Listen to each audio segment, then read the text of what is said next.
Welcome to our channel. Today we will talk about Napoleon Bonaparte, one of the most courageous military commanders and the most powerful king in Europe. His life is full of victories, ambition, and controversy. Napoleon remains one of the most controversial figures in history.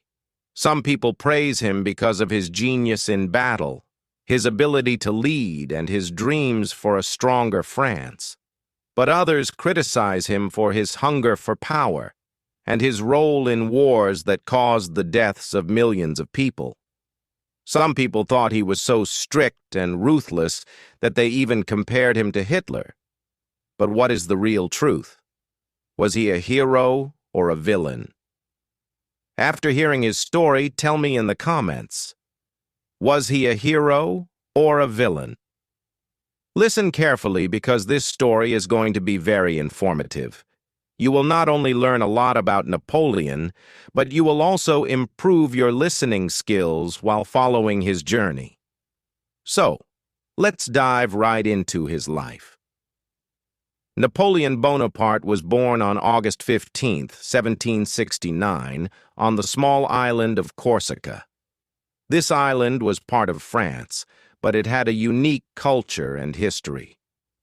Napoleon came from a family that was not very rich. His father, Carlo Bonaparte, was a lawyer who had worked hard to make a living. He came from a noble family, but they were not wealthy. Napoleon's mother, Letizia Bonaparte, was strong and protective. She cared deeply about her children and made sure they were well educated. However, Napoleon did not have a good relationship with his father. Carlo was often away, and Napoleon felt that his father didn't show enough love or care. As a young boy, he was very close to his mother, who was always there for him. People around Napoleon often made fun of him for being short. He was only about 5 feet 6 inches tall, which was shorter than most of the men in France at the time.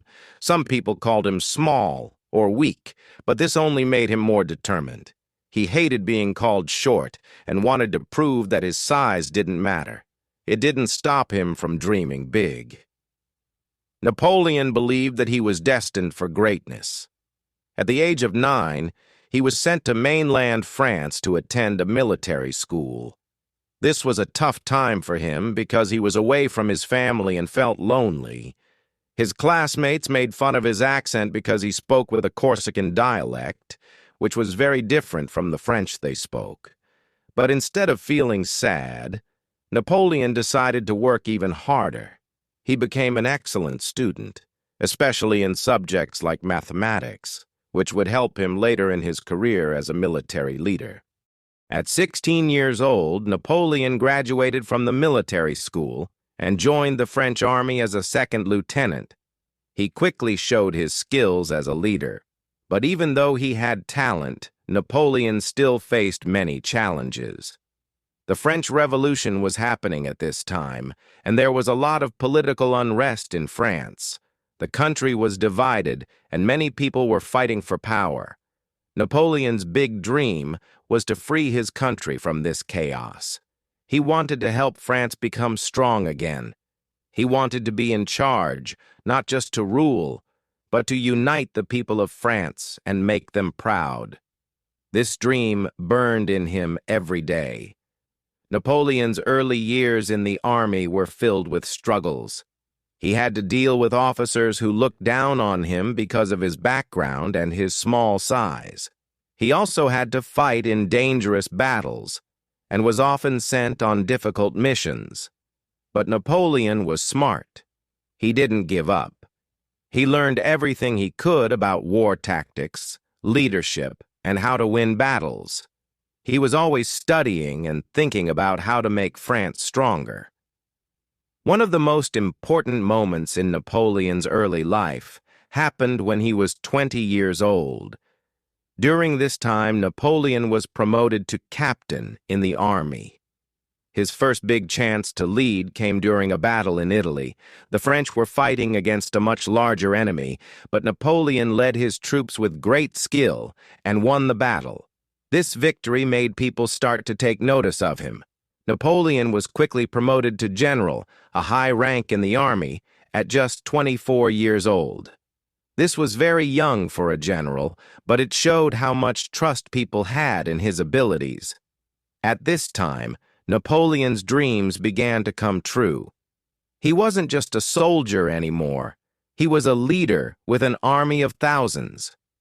Even though Napoleon was growing in power, he still had many enemies. Some people didn't like him because he was from Corsica and they thought he wasn't French enough. Others saw him as too ambitious, too hungry for power. But Napoleon didn't care what others thought. He was determined to succeed. Napoleon Bonaparte was now a rising star in the French military. He had proven his talent, but he was still not very powerful. However, everything in his life was about to change, not just politically, but personally. This was the year he met the love of his life, Josephine de Beauharnais. Josephine was 6 years older than Napoleon. At the time they met, she was 32 years old, and Napoleon was 26. She was a widow, as her first husband had been executed during the French Revolution. She had 2 children, and she was known for her beauty, charm, and elegance.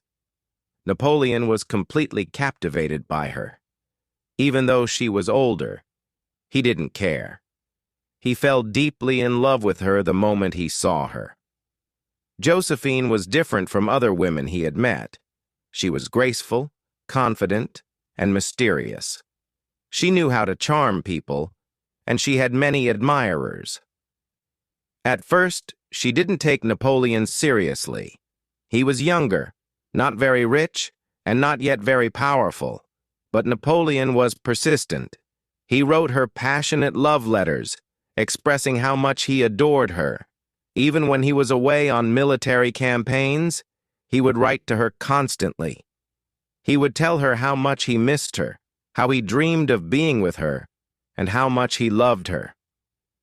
In one of his letters he wrote, "Since I left you, I have been constantly sad. My happiness is to be near you. In the midst of my soldiers, my thoughts drift to you, my beloved. I love you more each day, and I long for your touch." His love for Josephine was so deep that sometimes it distracted him from his work. But Josephine was not as deeply in love as Napoleon was.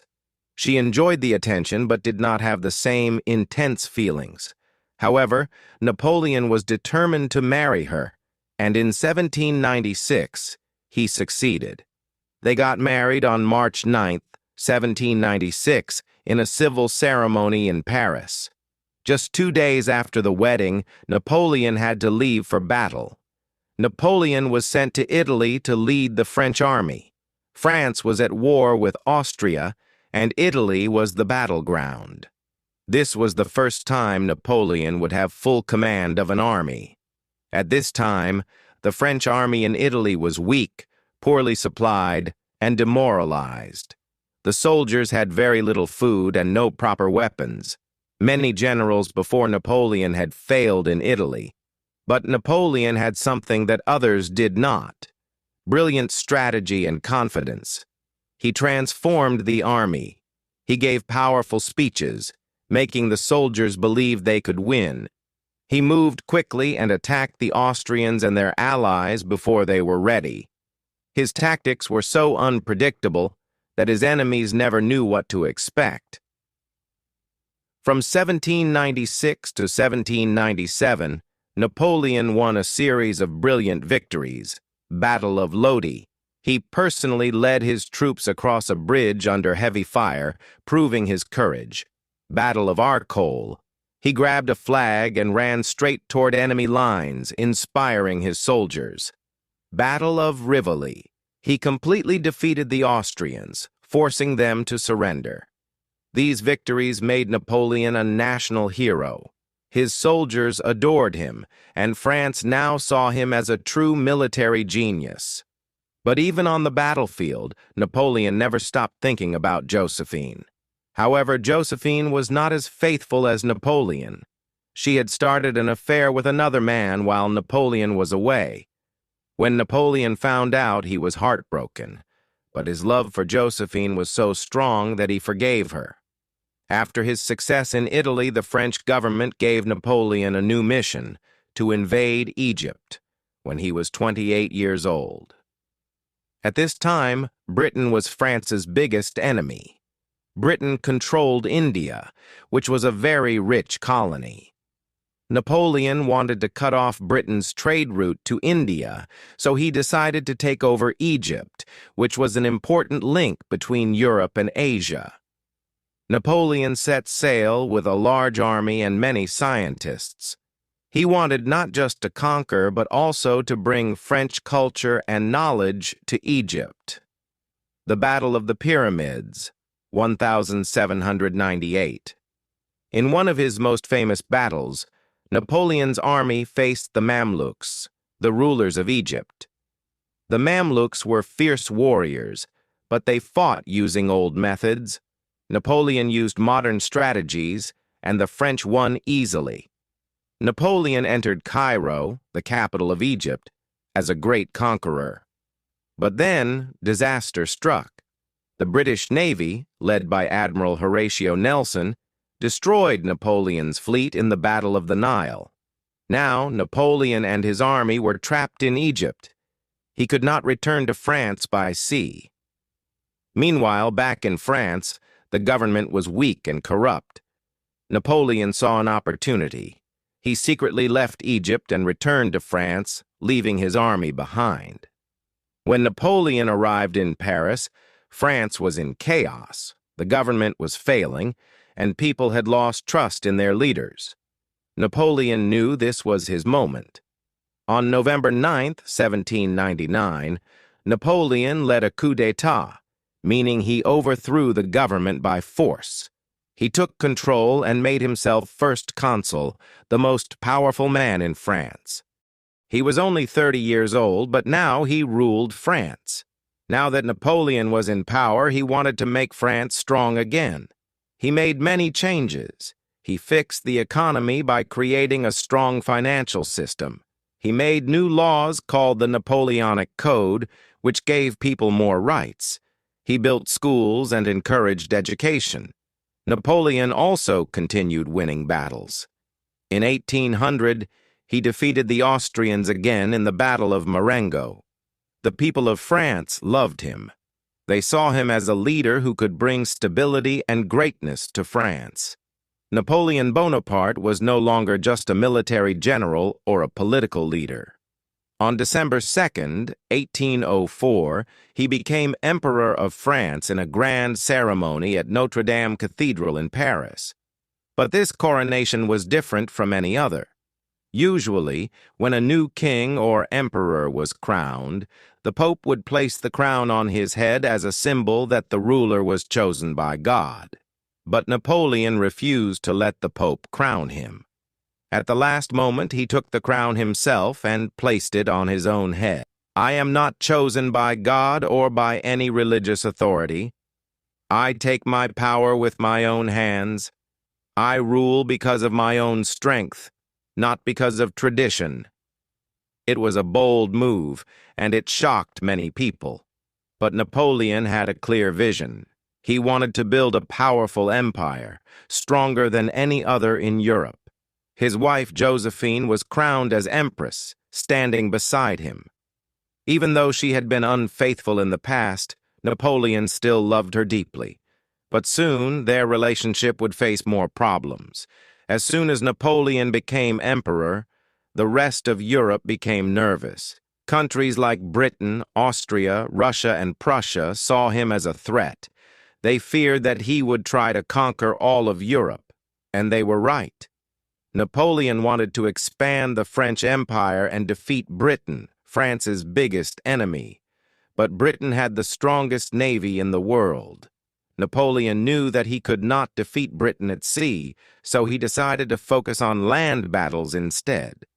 Napoleon's enemies, Austria and Russia, joined forces to defeat him. They had a huge army of 90,000 soldiers, while Napoleon had 68,000. Many thought Napoleon would lose. But he had one of the greatest military minds in history.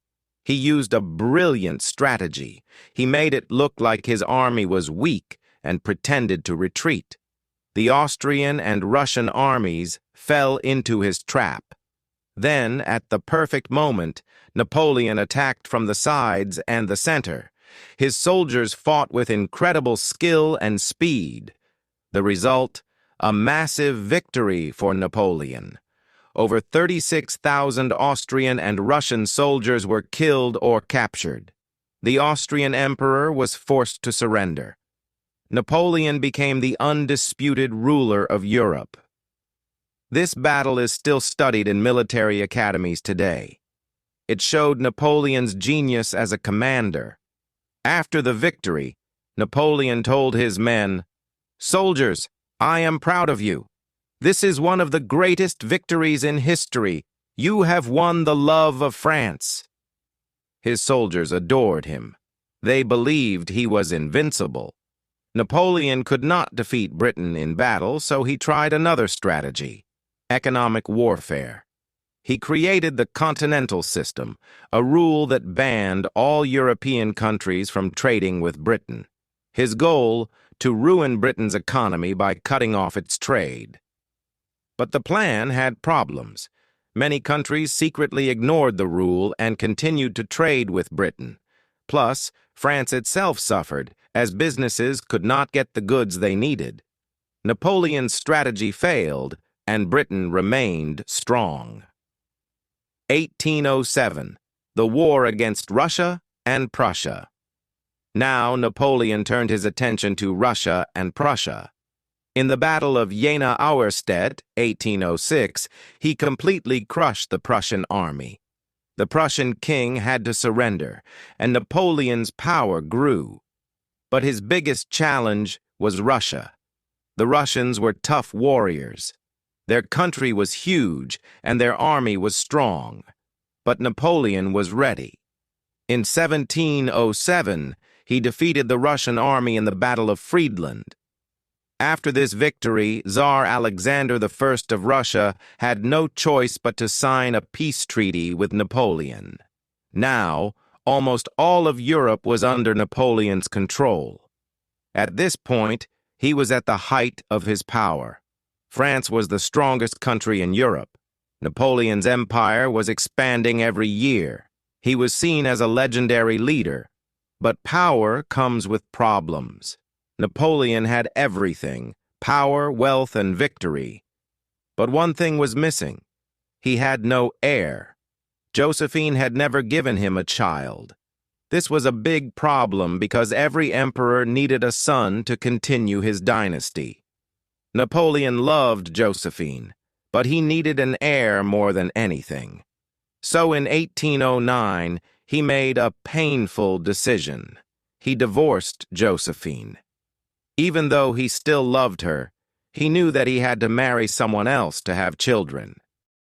This was heartbreaking for both of them. When Josephine left the palace, she cried uncontrollably. Napoleon later said, "Josephine, you were the only woman I truly loved." Napoleon needed a political alliance, so he married Marie-Louise, the daughter of the Emperor of Austria. She was 18 years old, while Napoleon was 41. 1 year later, in 1811, Marie-Louise gave birth to Napoleon's son, who was named Napoleon II. Napoleon was overjoyed. He finally had an heir to continue his empire. But just as his personal life became stable, his empire was about to collapse. Napoleon made the biggest mistake of his career. He invaded Russia. Russia had broken the peace treaty, and Napoleon wanted to punish them. But he underestimated the Russian winter. He marched into Russia with 600,000 soldiers, but the Russians used a clever strategy. They burned their own cities and food supplies, so Napoleon's army had nothing to eat. The French soldiers froze to death in the brutal Russian winter. By the time Napoleon returned to France, he had lost more than 500,000 men. This was the beginning of his downfall. After Napoleon's disastrous invasion of Russia in 1812, his enemies saw a golden opportunity. The once invincible French army was weakened, and Europe's most powerful nations were ready to take revenge. A new alliance was formed against him, known as the Sixth Coalition, which included Britain, Russia, Prussia, Austria, Sweden, and Spain. Napoleon, despite losing 500,000 soldiers in Russia, refused to give up. He quickly built a new army with fresh recruits. These were young, inexperienced soldiers, but they were inspired by Napoleon's unbreakable spirit. He told them, "Soldiers, we may have lost battles, but we have not lost our honor. France still stands strong, and I will lead you to victory." But this time, Napoleon was facing all of Europe. Napoleon's biggest battle was fought in Leipzig, Germany, in October 1813. Napoleon had 200,000 soldiers. The coalition army had 350,000 soldiers. It was the largest battle in Europe before World War I. For 3 days, the French army fought bravely, but they were outnumbered. Napoleon tried every possible strategy, but his enemies surrounded him from all sides. His own allies betrayed him. The Saxons, who were fighting for Napoleon, switched sides in the middle of the battle and started attacking the French. This was a disaster. Napoleon had no choice but to retreat. As the French army tried to escape, a bridge was destroyed too soon, leaving thousands of French soldiers trapped. Napoleon watched in horror as his men drowned in the river or were slaughtered by the enemy. By the end of the battle, Napoleon had lost 80,000 soldiers. His empire was falling apart. After this crushing defeat, the coalition forces invaded France. The enemy armies marched into Paris. The people of France, who once saw Napoleon as a hero, now blamed him for their suffering. His generals told him, "Emperor, we cannot fight anymore. We must surrender." Napoleon was heartbroken. He had dedicated his entire life to France, and now, even his most loyal men had lost faith in him. On April 6, 1814, Napoleon abdicated, gave up his throne. For the first time in 20 years, Napoleon was no longer the ruler of France. But his enemies did not kill him. Instead, they exiled him to a small island called Elba, near Italy. Napoleon, the man who once ruled Europe, was now a prisoner on a tiny island. As he boarded the ship to Elba, he told his men, "France, I have given you everything, and now I must leave you." He cried as he waved goodbye to his soldiers. It seemed like the end of Napoleon's story. But Napoleon was not a man who accepted defeat. After just 10 months on Elba, Napoleon heard shocking news. The new French king, Louis XVIII, was unpopular. People missed Napoleon. The army was still loyal to him. So Napoleon escaped from Elba and returned to France. When he arrived on the shores of France with just 1,000 soldiers, he marched toward Paris. The French king sent an army to stop him, but when Napoleon stood before them, he opened his coat and said, "If any man wants to kill his emperor, here I am." There was silence. The army joined him. Within 20 days, Napoleon marched into Paris as emperor again. It was one of the most incredible comebacks in history. The people celebrated. They believed Napoleon would bring back the glory of France, but his enemies were furious. The coalition powers, Britain, Prussia, Austria, and Russia, declared that Napoleon was a threat to the world. They gathered their armies for a final battle. Napoleon's return would last only 100 days. On June 18th, 1815, Napoleon faced the British and Prussian armies near the village of Waterloo in present-day Belgium. This was the battle that would decide everything. Napoleon had 72,000 soldiers. The British and Prussian forces had 118,000 soldiers. Napoleon had one last chance to defeat his enemies and reclaim Europe. At first, Napoleon's troops fought bravely and pushed back the British army. But then, disaster struck. A huge rainstorm turned the battlefield into mud. Napoleon's cannons got stuck, slowing down his attack. Then the Prussian army arrived, and Napoleon's army was surrounded. The French fought until the very last moment, but by the evening it was clear. Napoleon had lost. His dreams of ruling Europe again were over. As his army collapsed, Napoleon rode away, knowing it was the end. After his defeat at Waterloo, Napoleon surrendered to the British. This time, they did not send him to a nearby island. They sent him far away to St. Helena, a remote island in the Atlantic Ocean. There was no escape this time. Napoleon spent 6 years on St. Helena. He had no army, no power, and no hope of returning. At first, he spent his time writing memoirs about his life. He wanted to tell the world his side of the story. He wrote about his victories, his love for France, and the mistakes he made. But as the years passed, his health started to decline. His body became weak. He suffered from constant stomach pain. His hair started falling out. He could no longer ride horses or walk for long. He spent most of his time sitting and thinking. One of his few joys was talking about his past. His followers on the island listened to his stories, amazed by the man who once ruled half of Europe. One day, he looked out at the endless ocean and said, "I was born on an island, and I am dying on an island." Napoleon knew his time was ending. On the morning of May 5th, 1821, Napoleon could barely speak. His final words were, "France, army, head of the army, Josephine." At 5:49 p.m., Napoleon Bonaparte died. The great emperor who once controlled Europe, who had fought against the world's greatest armies, now lay in a simple bed, thousands of miles away from his homeland. The British buried him on St. Helena under a simple tombstone.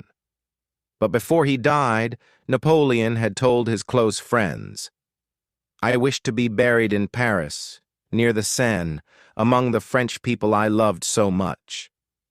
His wish would be fulfilled, but not yet. 19 years after his death in 1840, the French people demanded that Napoleon's body be brought back to France. King Louis-Philippe of France sent a ship to St. Helena. When Napoleon's remains returned to Paris, thousands of people gathered to honor him. His coffin was placed on a golden carriage, and his body was carried through the streets. People wept and cheered his name, "Vive l'Empereur! Long live the Emperor!" Napoleon was finally buried at Les Invalides, a magnificent tomb in the heart of Paris, where he still rests today. Even in death, Napoleon remained a legend. Napoleon's life was filled with great victories and great failures. But from his journey, we can learn some powerful lessons. 1. Dream big, start small. Napoleon was born on a small island, Corsica. People made fun of him, calling him short and weak, but he never let their words stop him. He once said, "The battlefield is a stage where the smallest man can become the greatest. No matter where you come from, your dreams can take you anywhere." 2. Hard work beats talent. Napoleon wasn't born a genius, but he worked harder than everyone else. He studied day and night. He read every book on war. He planned every move carefully. He once said, "Victory belongs to the most persevering. It's not about how smart or talented you are, it's about how hard you work." 3. Never fear. Failure. Napoleon faced huge defeats, Russia, Leipzig, and Waterloo. But every time he stood up again. Even after being exiled, he returned to France and ruled for 100 more days. He believed, courage isn't having the strength to go on. It's going on when you have no strength. Failure is not the end. The only real failure is giving up. 4. Lead by example. Napoleon didn't just command his soldiers. He stood with them. When his men were cold, he slept in the snow. When they were hungry, he ate the same food as them. Because of this, his soldiers would follow him anywhere. If you want people to follow you, show them the way. 5. Learn from your mistakes. Napoleon's greatest mistake was his hunger for power. He ignored warnings about Russia. He trusted the wrong people. He thought he could win forever. This cost him everything. He once admitted, "I have made mistakes. I have seen the limits of my power. Power, success, and fame are temporary. The real victory is knowing when to stop." Napoleon was a hero to some and a villain to others. To France, he was a leader who gave them glory and power. To Europe, he was a threat who started endless wars. But no matter what people think, his name still echoes through history. He changed laws, redefined warfare, and inspired millions. Even today, his tactics are studied in military schools around the world. He proved that one man with a vision can change the world. And now I ask you, was Napoleon a hero or a villain? Tell me in the comments.